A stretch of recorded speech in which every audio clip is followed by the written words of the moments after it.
বন্ধুরা কইতেছে যে চল ঘুরিয়ে কইছে চল ঘুরিয়ে সমস্যা কি কইছে আফ্রিকার মহাজঙ্গলে চল এখন আফ্রিকার মহাজঙ্গলে যে কইবে ইঞ্চে পূর্ব অভিনগর মধুরিমা রিসোর্টে কত সুন্দর আছে চল কুমির আছে ডাইনোসর আছে হাতি আছে ঘোড়া আছে আরো কত কিছু আছে ওই যে চল তাই আর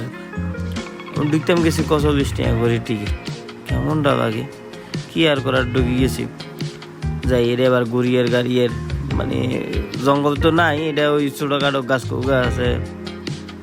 আর মা হেঁটে যাইছে এই যে আবার বাচ্চা গা কি রে তোরা কোন দিন আইছিস কোন দিতে শহরে মা মাতারও না এগুলো মাতেন না নমাতি কি কই শুনবেন নে টুমটুম টেড়ে কেমনটা লাগে পরে আর কি করবো মনে দুঃখে ছবি ভিডিও করি আর কি আপনারাও যদি চান ছবি ভিডিও করবে তাহলে আইতে নারেন এইটা কোকা রাজহাঁস দেখবেন খরগোশ দেখবেন হরিণ দেখবেন এখানেই আছে বুঝলেন না ছবি ভিডিও এনে বেস্ট আর কি মন চাইলে আইতে নারেন আল্লাহ হাফেজ।